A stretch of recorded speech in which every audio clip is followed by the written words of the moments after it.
Hello guys, कैसे हो आप लोग। आज मैं जा रहा हूँ चित्तौड़गढ़ घूमने। जब मैंने घूमने का प्लान घर पे बताया तो मेरी बहनें भी जाने की जिद करने लगी। ठीक है, फिर हम सब मिलकर नहा धोकर स्टेशन पहुँचे। स्टेशन पर पता लगा कि मेरी बहनें मेकअप करना भूल गई है, तो वो स्टेशन पर ही मेकअप करने लगी। मेकअप हो जाने के बाद कुछ ही ट्रेन आई। हम ट्रेन में बैठे। ट्रेन में सफ़र करते हुए सुबह हो ही गई। फिर हम सुबह के अच्छे अच्छे नज़ारे देखते हुए आखिरकार हम चित्तौड़गढ़ स्टेशन पहुँचे। वही चित्तौड़गढ़ जहाँ पर वीरता शक्ति के लिए महाराणा प्रताप जाने जाते हैं और भक्ति के लिए मीराबाई और बलिदान के लिए रानी पद्मावती जानी जाती है। वहीं त्याग के लिए पन्नाधाई जानी जाती है। सब लोग चित्तौड़गढ़ दुर्ग देखने के लिए निकले।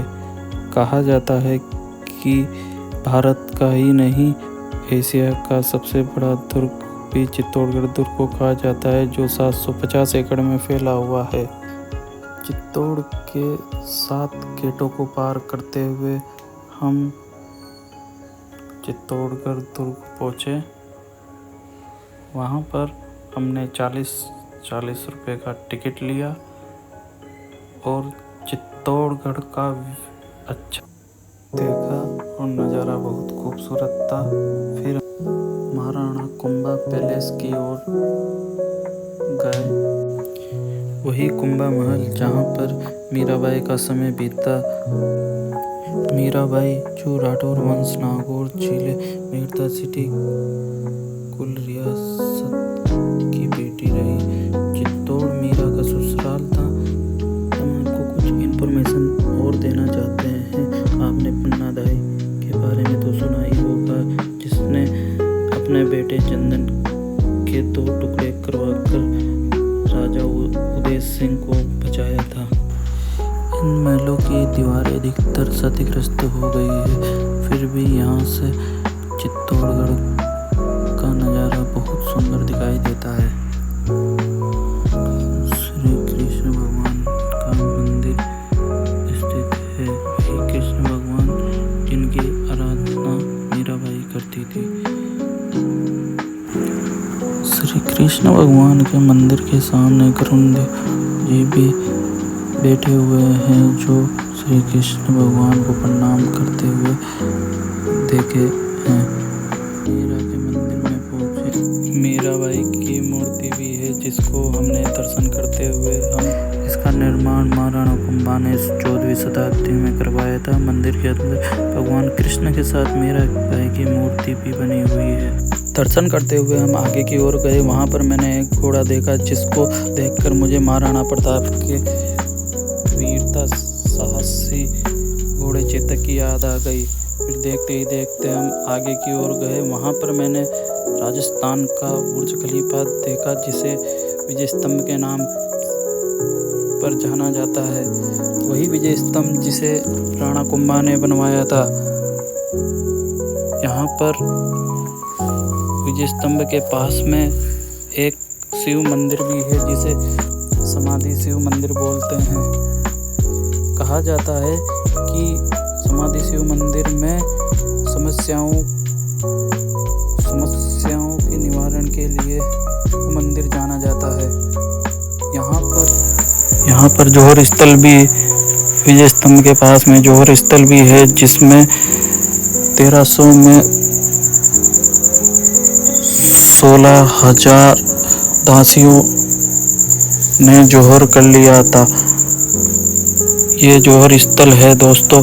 यहाँ पर एक बड़ा सा जौहर कुंड था, जिसमें अग्नि जला करती थी।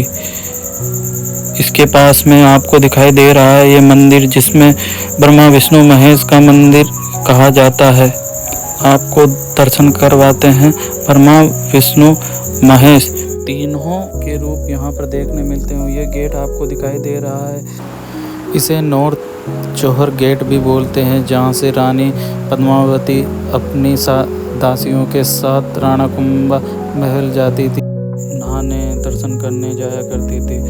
यह दो मुख झील भी कहा जाता है, जिसमें रानी पद्मावती और उनकी दासियों के साथ नहाने आया करती थी। इसे दो मुख झील भी बोलते हैं। यह 1300 एकड़ में फैला हुआ मेवाड़ चित्तौड़गढ़ का किला है। हम आगे बढ़े जहाँ पर कंकाली माता के मंदिर में पहुँचे। वो कंकाली माता मंदिर जो 1200 से 1300 साल पुराना मंदिर है। फिर उनके दर्शन करने के बाद हम काली माता के मंदिर पहुँचे। वहाँ काली माता के मंदिर पहुँचने के बाद हमने देखा एक फैमिली जो बड़ी दूर से आई हुई थी, वो काली माता के दर्शन करने के बाद छाँव में भी फिर हमने काली माता के मंदिर में जाकर काली माता के दर्शन किए। दर्शन करने के बाद वहाँ पर बैठे कुछ सुना। वही पद्मावती महल जो त्याग के लिए जानी जाती है, जिसने मेवाड़ की शान बचाने के लिए 16 रानियों के साथ शोहर कर लिया था अपने। ये वही महल है जहाँ पर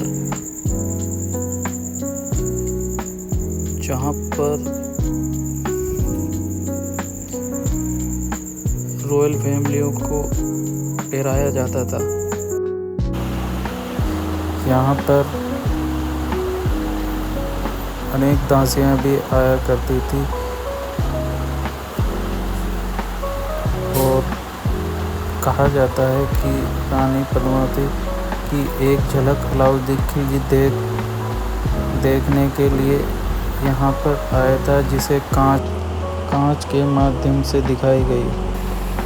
इतनी इन्फॉर्मेशन देने के बाद दोस्तों हम चित्तौड़गढ़ किले से 7 पुलों को पार करते हुए टैक्सी के माध्यम से चित्तौड़गढ़ आए। फिर